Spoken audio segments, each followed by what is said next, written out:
Olá, seja muito bem-vindo a mais um podcast sem roteiro e hoje nós temos um episódio muito, mas muito especial.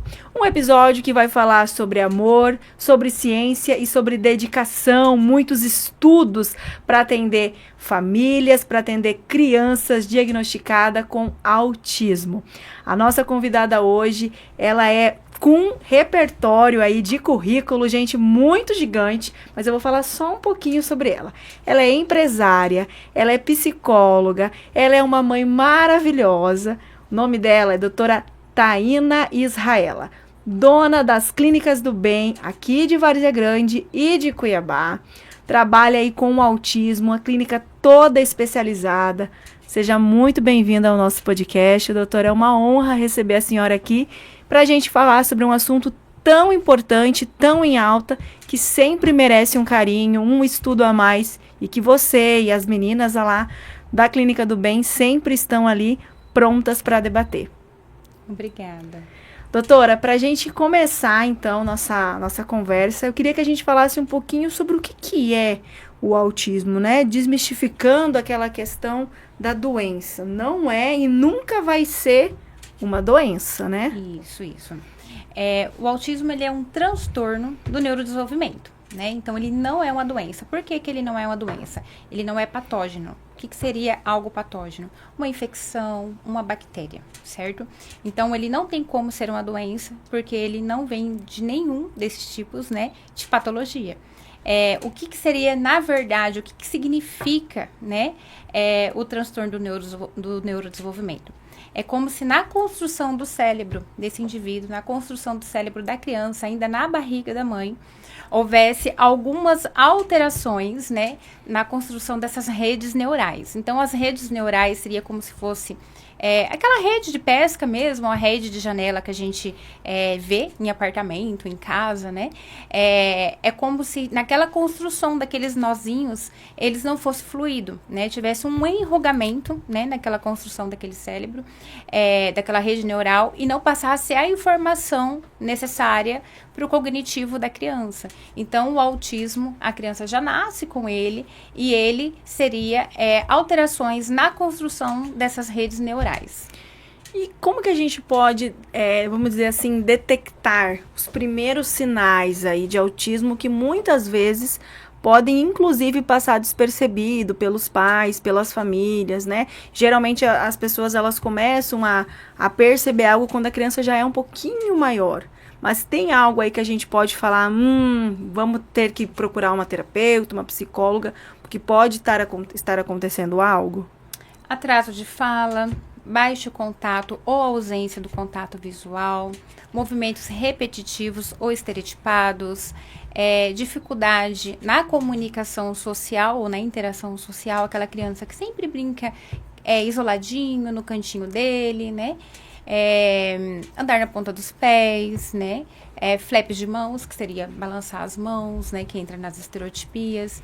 Então, esses seriam uns dos sinais para um gatilho, né?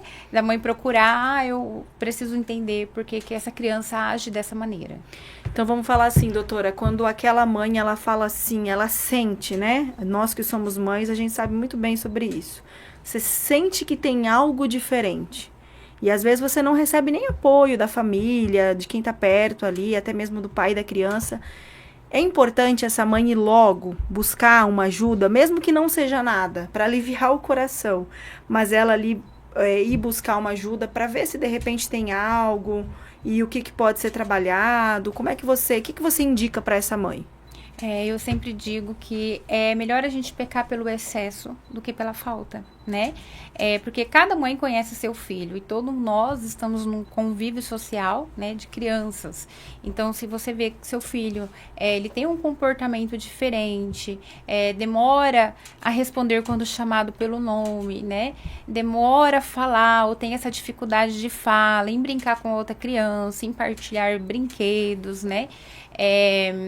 São algo que tem que correr, né, para uma avaliação. A gente sempre pede para passar na avaliação psicológica primeiro, né, para avaliar se aquela criança tem algum atraso no neurodesenvolvimento.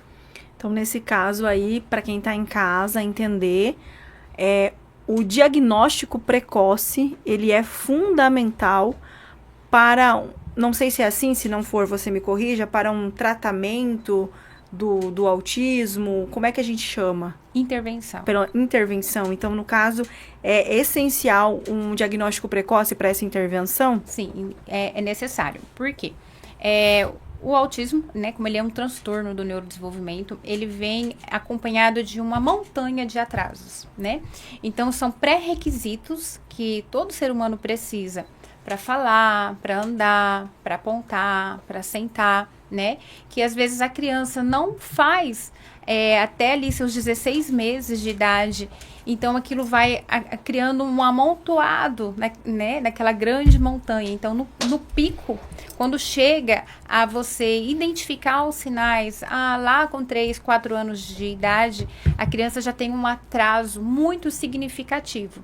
Então, por isso que a intervenção, o quanto antes precoce, ela é importante, porque a gente vai trabalhar diminuindo essas barreiras de aprendizagem, porque o autismo, a gente sabe que ele tem uma barreira naquela aprendizagem. Muito bem, foi descoberto então que essa criança tem um autismo. E aí iniciam-se essa avalanche de questionamentos, essa questão, e agora? O que vai ser feito? Como vai ser feito? Como é que vão ser feitos os tratamentos, a intervenção, no caso, como você bem disse?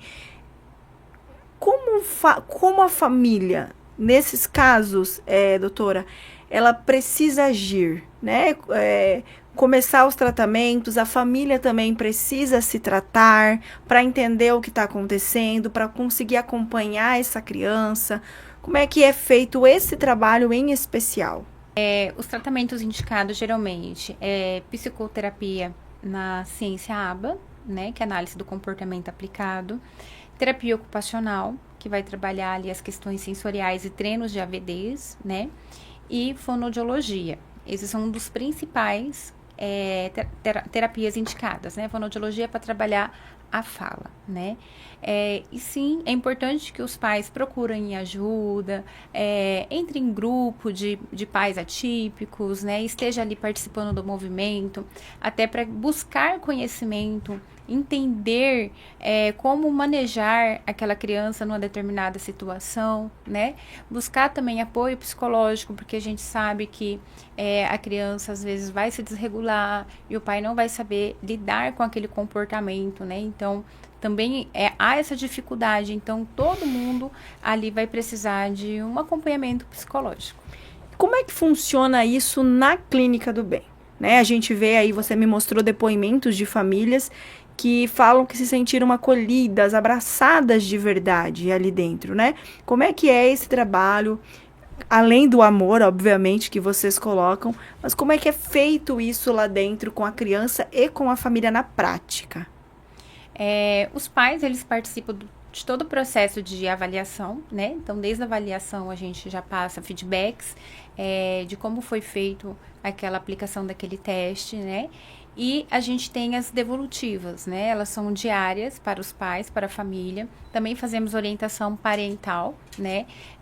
Ali 1 vez no mês, 2 vezes no mês, para que os pais consigam, né? Lidar com aqueles comportamentos inapropriados. Então, são uma série de coisas que acontecem ali nos bastidores, né? Com as famílias, que muita gente não sabe. E também colocar a família dentro do plano de intervenção, porque cada criança, ele tem um plano de intervenção individualizado, Júlia. Então, a gente, através das dificuldades de cada criança, porque nenhum autista é igual, ele é neurodivergente, né? Ele é singular. Então, a partir ali de cada dificuldade daquela criança, né, que estamos avaliando, a gente vai fazer o plano que ele precisa de intervenção. Então, a gente colocar os pais a par deste plano de intervenção, para que eles possam também continuar as terapias em casa, para que eles possam ensinar os avós, os tios, né, a como estimular e lidar com aquela criança.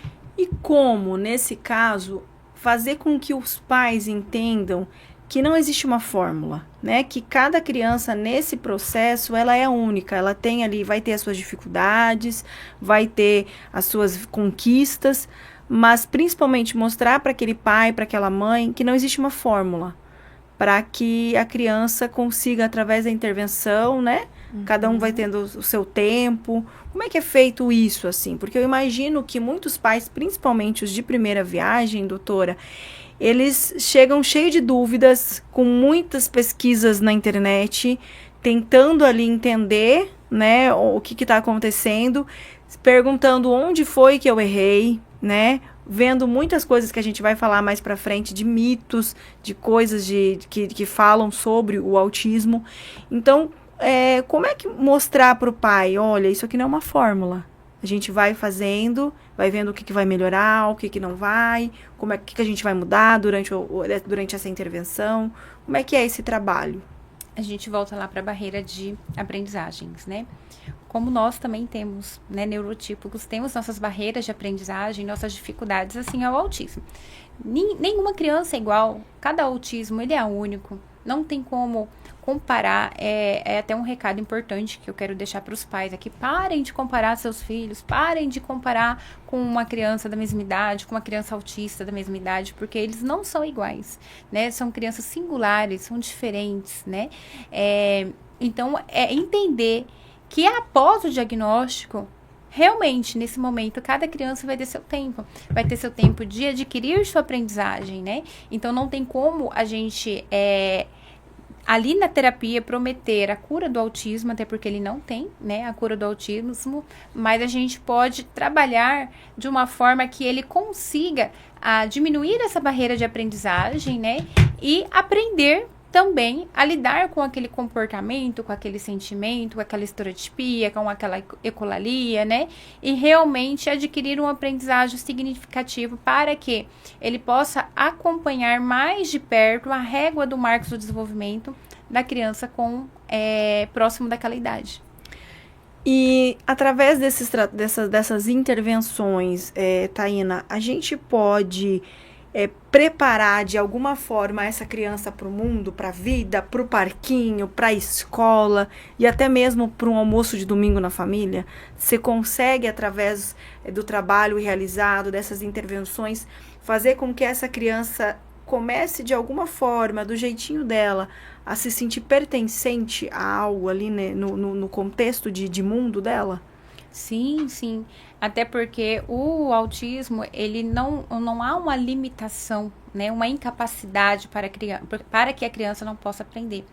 A criança tem um atraso, sim, no neurodesenvolvimento, mas isso não significa que com o estímulo adequado, com as terapias adequadas, ela não possa se desenvolver, né? Então, a criança não é incapaz, ela só é um pouco menos... faz um pouco menos do que o esperado para a idade dela, né? Então, se uma criança com 2 anos é esperado com que ela fale mais de 200 palavras, né? Uma criança com autismo pode ser que não fale isso. Então, com os estímulos adequados, com a fonoaudiologia, ela pode começar a atingir, aprender, né, essas palavras, nomear objetos, a fazer imitação, né? Então, ela vai conseguir agir como uma criança com o tempo, né, das terapias, agir como uma criança de acordo com o marco do seu desenvolvimento. Bom, nesse tempo todo que a senhora tem aí de trabalho, de experiências, de estudos, tem algumas histórias que te emocionaram nesse conceito aí que você pode contar pra gente, de crianças que mostraram pros pais a possibilidade delas aí de conquista e que emocionaram não só você, como a família, enfim? Sim, sim. A gente já tem pacientes que, inclusive, receberam altas, né? Altas de fono, que, inclusive, não falava quando entrou na terapia. Ou falava a última letra da palavra, tipo borboleta, né? Falava só o tá. Azul, falava só o azul. E hoje as crianças contam histórias, né, que a gente fica, assim, maravilhado em ver o progresso dessa criança. São crianças que já são intraverbais, já tá em ciclos de comunicação, de conversação, né. Então, assim, isso é muito gratificante. E é uma mãe que, quando me procurou, ela falou assim, olha, eu tô com medo da minha filha nunca falar, né? E hoje a criança, ela não faz mais fonoaudiologia porque ela teve alta desse segmento. Então, são os estímulos certos, na hora certa e no lugar certo. Talvez, hoje essa criança, ela tá com 4 aninhos, né? E ela começou terapia com 1 ano e 8 meses. Talvez, se a mãe tivesse esperado esse tempo do mito dos 3 anos, após os 3 anos ter o diagnóstico, possivelmente essa criança hoje não estaria falando, porque a gente perdeu esse tempo de neuroplasticidade cerebral, né? Então, a gente entende que quanto mais antes fazer a terapia, né, mais rápido ela vai ter a evolução esperada. Ou seja, essa criança foi, de alguma forma, ela conseguiu essa inclusão, né? Sim. Bom, e a gente fala de inclusão, e quando fala disso tudo, doutora, a gente sente a questão relacionada aos mitos, e são muitos, né? De vacina, de alimento, de, enfim, genética. Quais hoje são os maiores mitos relacionados ao autismo, que é, assim, uma bizarrice para se falar desse transtorno, né? E como tentar desmistificar de alguma forma isso tudo? O primeiro de todos seria que o autismo é uma doença, né? E é uma doença rara, incapacitante. Então, esse é um dos maiores mitos, né? Outro mito, ele é causado pela negligência dos pais. Eu fui negligente porque eu fiz o consumo de vinho, eu não tomei o medicamento correto na gestação, eu não fiz acompanhamento, passei por estresse, não tem nada disso, tá? Outro mito é que cada criança tem seu tempo, né? E aí, às vezes, perde esse tempo de precocidade da criança, da neuroplasticidade cerebral, achando que, é porque a minha sogra falou com meu marido, falou com 3 anos, a criança vai falar também, né? Então, isso é um mito gravíssimo e que prejudica, né, muito o desenvolvimento da criança. É causado pela vacina, isso não existe, não é causado pela vacina. Nós já falamos que a criança nasce com autismo, é na construção do cérebro da criança que vem essas alterações nas redes neurais, né? Então, não tem nada a ver com isso, né? Com vacina, não cabe nesse sentido. E a outra é dizer que todos os autistas são iguais. Não, eles não são iguais, né? Já falamos aqui, são pessoas singulares, cada um do seu jeitinho. Como nós temos nossa personalidade, nossa característica, o autismo também. O autismo não é igual, não existe um autista igual ao outro, mesmo sendo do mesmo nível, né? Porque existe o nível 1, o nível 2 e o nível 3, que seria o leve, o moderado, o severo, né? Mesmo estando no mesmo nível, as crianças não se comportam da mesma forma, o indivíduo não se comporta da mesma forma. Eu diria, respira. Eu sei que parece que o mundo virou de cabeça para baixo nesse momento, mas eu diria, você não está sozinha. Existe uma rede de apoio para você. Uma rede de equipe, de famílias, de pessoas com histórias lindas, que todos os dias pode contribuir de alguma maneira para te ajudar. A gente pode aí, doutora, complementar que o autismo, ele não é o fim, né? Mas é o começo de uma história de amor linda. Pode falar? Pode. E o autismo não é o fim. Ele é o começo de uma história de amor muito linda. E como é que é, doutora, isso todos os dias na sua clínica, né? Você estava me contando que as crianças, elas entram de manhã e fazem um período ali, 4 horas, né? Depois a família vem buscar e depois entra uma outra turminha também, cada uma com os seus tratamentos. Como é que é feito isso nas clínicas, né, do bem, que tem tanto em Cuiabá quanto em Várzea Grande? Eu me perdi na pergunta. Menina! Eu tô muito nervosa, não tem base, mulher. Tá doendo até a coluna aqui já. Doutora, fala pra gente como é que é esse trabalho, né? Você acabou de falar dessa história linda de amor, enfim, que precisa de tratamento, que precisa dessa intervenção. E como é que é feito isso na Clínica do Bem? Tanto a de Cuiabá quanto a de Várzea Grande. As crianças chegam de manhã, cedinho, tem uma turma, depois vem outra. Cada uma aí, obviamente, trabalhando nas suas maiores dificuldades, no seu tempo. Mas como que é feito isso? É o que diferencia vocês, de repente, de outras clínicas que também trabalham com autismo? É você enxergar a criança, né? Ter essa conectividade com a criança, a partir do que ele é. Então, é você acolher com amor, é você se dedicar, é você dar o seu melhor todos os dias. Porque as terapias são intensivas, né? E cada dia a gente proporciona um potencial para a criança se desenvolver, aprender, né? E talvez aí até conseguir uma independência em alguma determinada área. E da onde surgiu Clínica do Bem? Bem com N, né? Vem de algum nome? Como é que é isso? A Clínica do Bem, ela surgiu de um paciente que se chama Benjamin, né? É um paciente que eu acompanho ele desde a avaliação, a intervenção. Inclusive, ele também é um primo do meu marido, né? Então, a gente deu esse nome em homenagem a ele. Era um caso bastante desafiador, né? Que desafiava bastante. Era o nível 3, hoje ele já é o nível 1. Ele entrou na clínica, ele não era verbal. Hoje ele já fala de tudo, ele já está em ciclos de comunicação, né? Tem desenvolvido bastante. Então, quando a gente resolveu abrir a Clínica do Bem, a gente pensou em fazer uma homenagem para esse paciente que tanto somou ponto na minha carreira e no desenvolvimento dele. Bonito, hein? E se você tivesse aí que de repente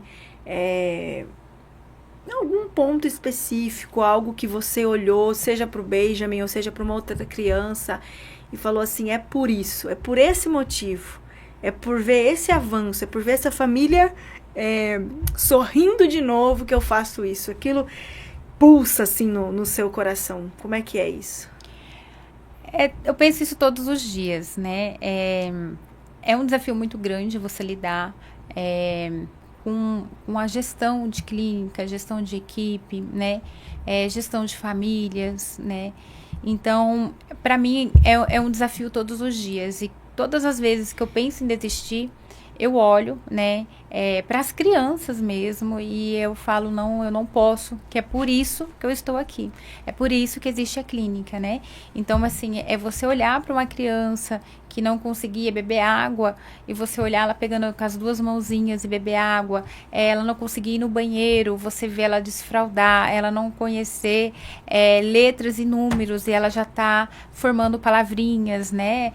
Tá nomeando objetos, já está em ciclo de conversação. Então, todos os dias, o que me motiva, né, o que eu falo, é para isso que eu vim, é para isso que eu tô, é olhar o desenvolvimento das crianças, é ver o quanto que a minha equipe, né, através de mim, através do que eu proporciono, né, para minha equipe ali na clínica, é capaz de fazer na vida de um indivíduo. Então, assim, é por eles mesmo. Hoje você já tem aí um tempo de profissão, já tem aí um nome no mercado aqui na nossa capital, já tem 2 clínicas, mas para a doutora Taína que estava começando, que nem imaginava direito, de repente, como seria, né? E para quem também está nesse caminho igual você lá no início, o que você diria para você lá no início, que seria o mesmo conselho para quem quer entrar, né? Além aí desse amor que eu vejo que tá no seu olhar, na sua profissão, né? De dizer que eu amo o que eu faço.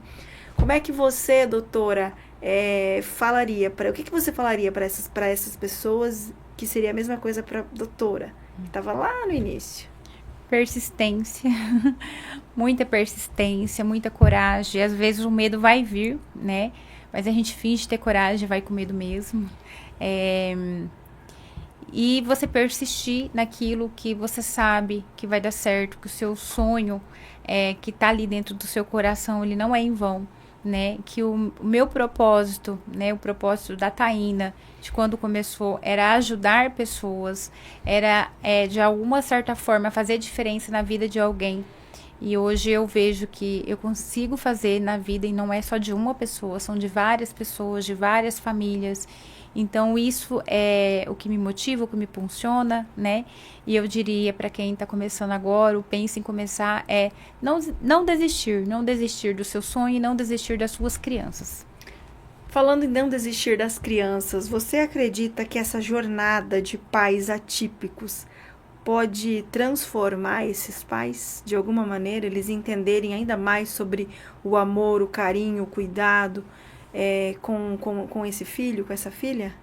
Sim, sim, o autismo, ele torna quem está em volta mais sensível, né? Só quem não tem um na família ainda que não consegue compreender, né? O que é um comportamento inapropriado, né?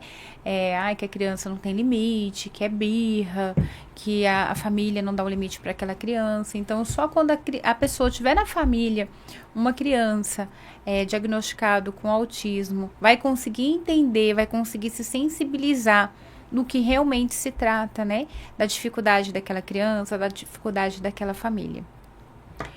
O que a gente pode falar que diferencia? Infelizmente, nas últimos meses, a gente viu notícias na internet que foram muito tristes relacionadas a profissionais que estavam ali para cuidar, para abraçar essa criança e não fez isso, né? Como deveria. O que o pai, a mãe, a família de um modo geral, ela precisa ver na clínica, na profissional, para ela dizer assim, não, com esse profissional aqui que nós confiamos, né? A gente viu ali situações de deboche, maus tratos, né? Na internet mostrando o que essa família ela precisa ver na clínica para colocar o seu filho lá e ter a confiança de que o filho vai ser muito bem tratado, vai ser muito bem cuidado e principalmente muito bem amado. Primeiro, verificar, né, as certificações dos profissionais, ver se realmente aquela certificação é o que seu filho precisa, né? E verificar se o gestor, né, o dono da clínica, ele é da área, né? Ele é da área da saúde, porque às vezes acontece muito de quem está abrindo clínica não ser da área da saúde, simplesmente colocar pessoas e deixar lá, né? Então, para você ter esse acompanhamento, esse melhor acompanhamento, você precisa que a dona da clínica, o dono da clínica esteja lá, esteja presente, esteja olhando por imagens, o que está acontecendo, tenha mais pessoas de apoio, né, para entender se o funcionamento daquela equipe está conforme deveria ser dentro da ética, dentro do respeito, dentro do amor. Então, não é simplesmente abrir uma clínica, colocar crianças lá dentro e achar que tá arrasando, né? Eu sempre falo que eu tô cuidando do maior tesouro da vida de alguém, né? Que o filho da gente é o maior tesouro que a gente tem. Dinheiro nenhum compra, né? Não tem como chegar e falar assim, olha, eu vou comprar a sua filha, tá aqui 10 mil reais. Não tem valor que pague ao preço da minha filha, né? O valor da minha filha. E assim, eu com o filho das pessoas que estão lá na clínica. Então, a gente sempre prezar pelo respeito, pelo amor, pela empatia. Verificar se aquele profissional é capacitado, se aquele profissional, ele é empático, tem essa sensibilidade em lidar com seu filho, se os gestores da clínica estão ali realmente cuidando, acompanhando, supervisionando aqueles atendimentos. É isso aí. Futuro da Clínica do Bem, doutora, o que as pessoas podem esperar? Já tem duas, né? 2 unidades. O que você espera não só de estrutura física, mas também dessa parte de estudos, né? Você me disse que as meninas elas têm que ali fazer estudos, enfim, estar participando para sempre estar atualizada. Qual que é o futuro da Clínica do Bem? Nós sempre estamos em progresso, né? Eu geralmente 1 vez ou 2 vezes no ano eu vou para o exterior, né? Buscar novas capacitações, buscar novas abordagens, novos conhecimentos, repasso para minha equipe e que a equipe também esteja buscando, né, conhecimento, porque tanto a aba, que é a análise do comportamento aplicado, como o autismo, é algo muito novo, né? Então, sempre está surgindo novos estudos, novas experiências, novas trocas, né?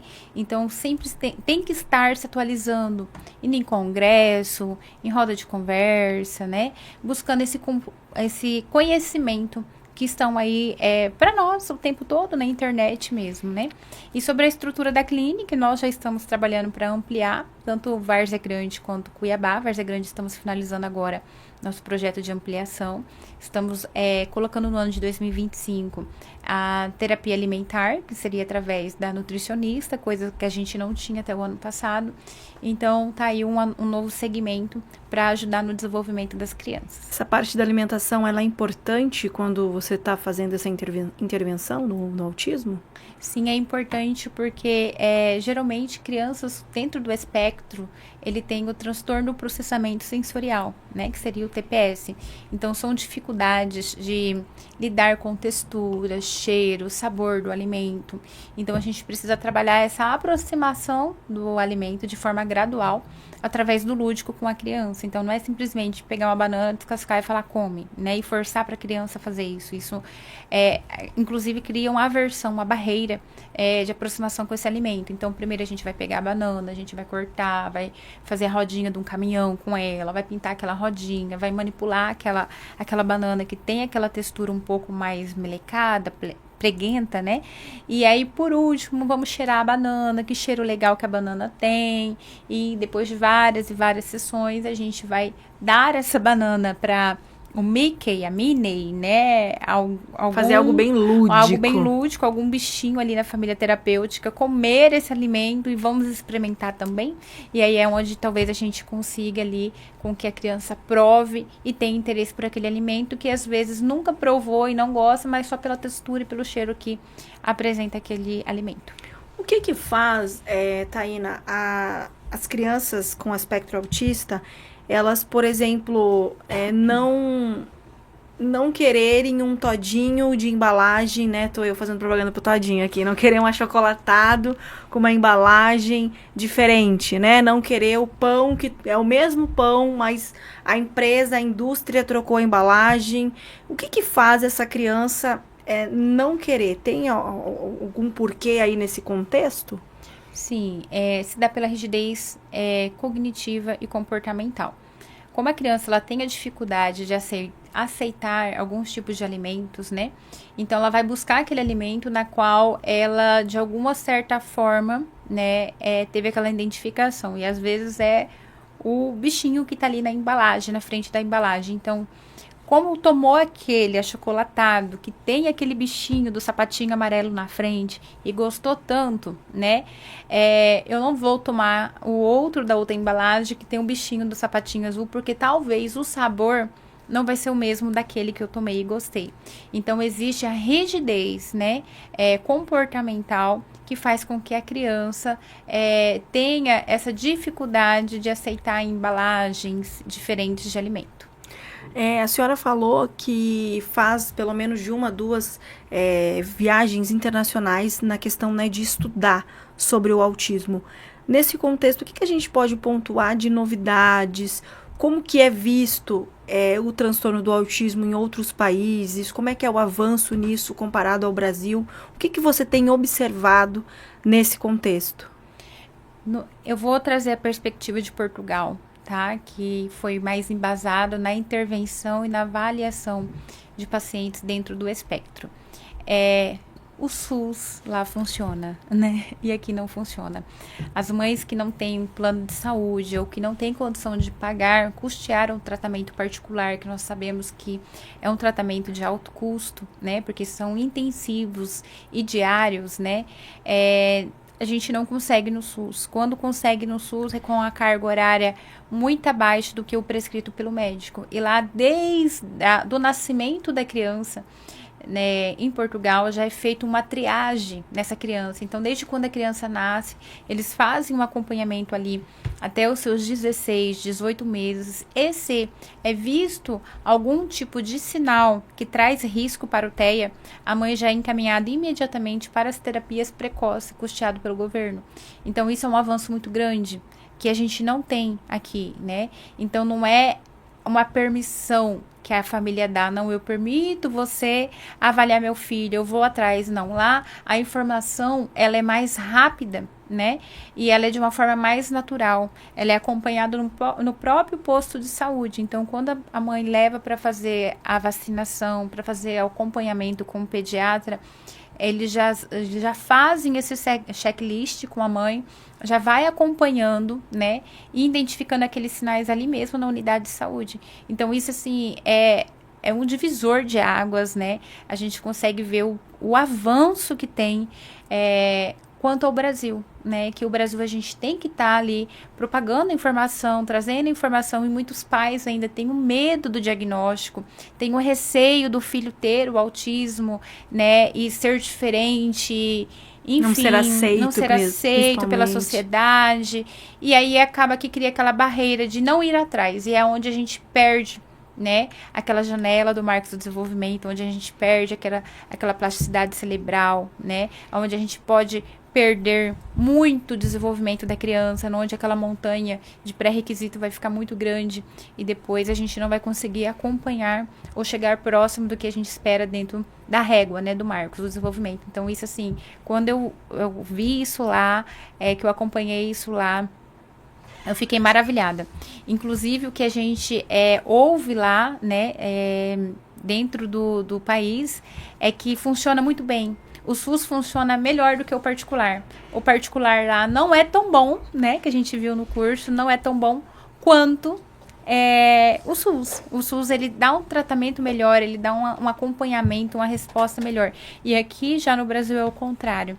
Se você quer ser bem assistido, se você quer ter um desenvolvimento melhor, você tem que pagar, você tem que custear aquele tratamento ou ter um plano que te dá acesso às terapias. Doutora, a gente falou dessa questão do autismo numa clínica, né? Como é o caso da Clínica do Bem.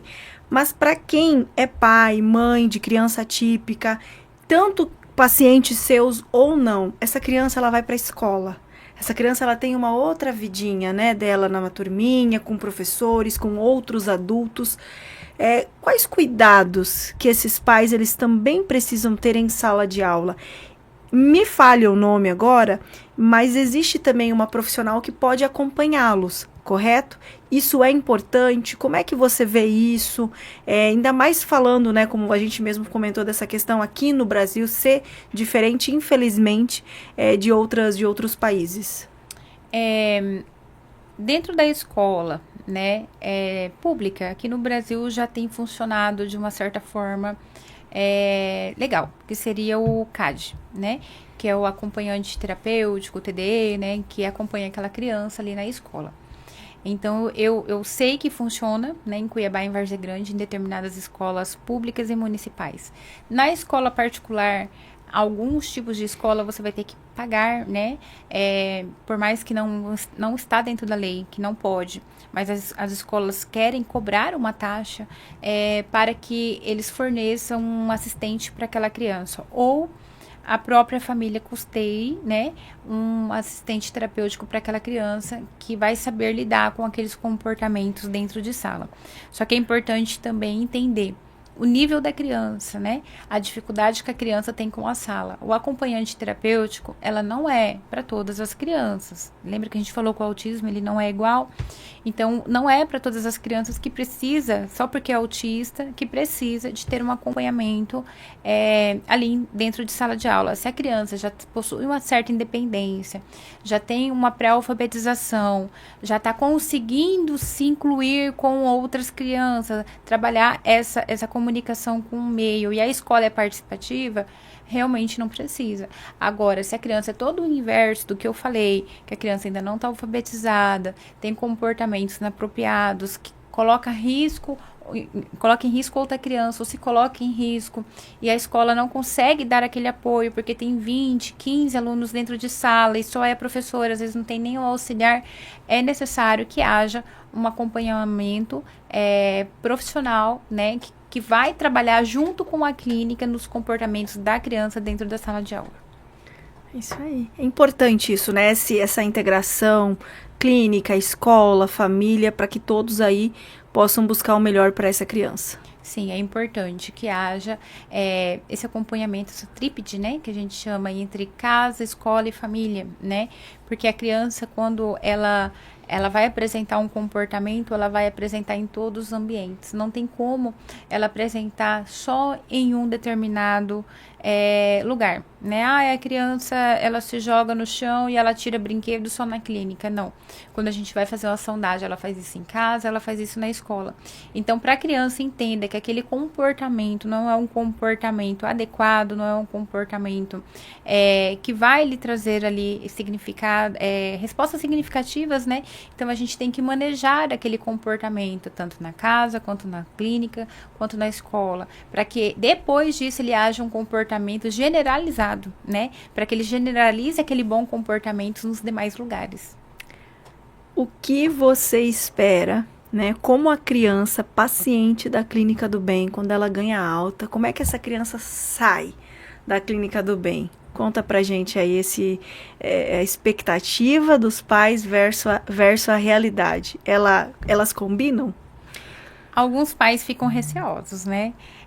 Quando a gente dá alta. De certeza, não vai prejudicar, não vai ter problema.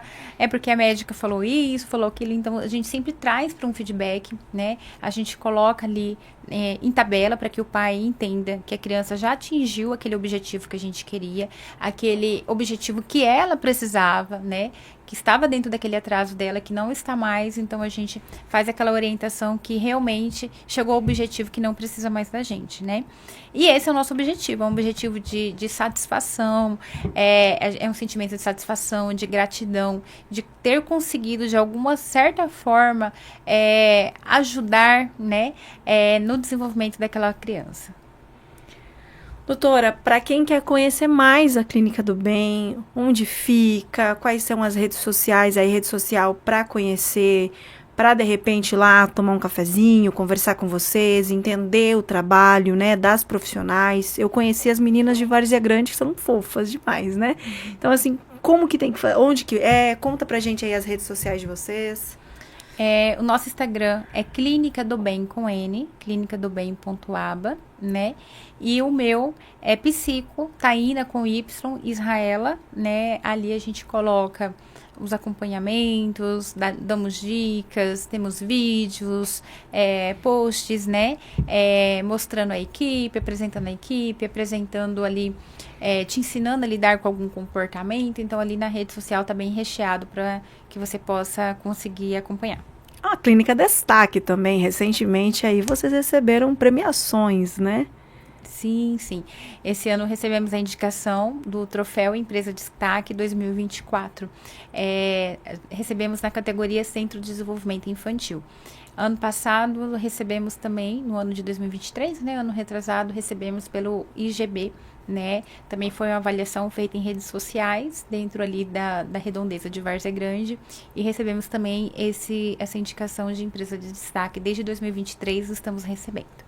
Isso só reforça o trabalho da equipe, só reforça o comprometimento. Como é que é para você isso? Como psicóloga, mas também aí como diretora, como alguém aí que está à frente, né? Com tantas especializações, como você bem falou, não é só uma proprietária, né? Alguém que tem o conhecimento de causa.